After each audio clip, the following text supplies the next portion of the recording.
త్రాగుడు, యవనస్తుడు త్రాగుడు, యవనస్తుడు బానిస, యవనస్తుడు డ్రగ్ అడిక్ట్, యవనస్తుడు రాత్రి ఓపెన్గా తెల్లవారు జాములు బాటిల్ పట్టుకుని తాగి పడుకుంటాడు, కూర్చుని ఉన్నాడు తెల్లవారు జాములు. యవనస్తుడు యవన కాలంలో తన జీవితంలో తన దృష్టి తన భవిష్యత్తు గురించి, ఏమి చేయాలి, నేను ఏం చేయాలి, నేను ఎవరిని, నా విలువ ఏంటి, నాలో ఉన్న తలాంతులు ఏంటి, నా సాధన ఏంటి, నేను బ్రతకవలసిన విధానం ఏంటి, బాలేదని మనందే సృష్టికర్తని ఎరగాలని దేవుడు మాకు తెలియజేస్తుంది.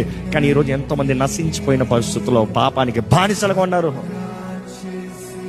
ఈరోజు ఎంతమంది క్రైస్తవులు అండి క్రీస్తుని ఎరిగానని చెప్తూ ఇంకా పాపపు జీవితంలో అశ్లీలమైన దృశ్యాలు చూసుకుంటూ మైండ్ని అంతా కరప్ట్ చేసుకుని సమాధానం లేని జీవితంలో ఈరోజు ఎంతమంది అంటారు, ఒక స్త్రీని సరిగా చూడలేకపోతున్నాను. ఎందుకు? అశ్లీలమైన దృశ్యాలు చూసి చూసి చూసి మైండ్ ఇస్ పొల్యూటెడ్, కరప్టెడ్, ఎవరిని సరిగా చూడలేకపోతున్నాం. కానీ ఈరోజు దేవుడు తెలియజేస్తున్నాడు, జాగ్రత్త, ప్రతిదానికి లెక్క అడుగుతున్నా. ప్రతిదానికి దేవుడు వాక్యం తెలియజేస్తుంది స్పష్టంగా, ప్రతిదానికి లెక్కపు చెప్పాలి. అది మంచివైనను చెడ్డవైనను లెక్కపు చెప్పాలి.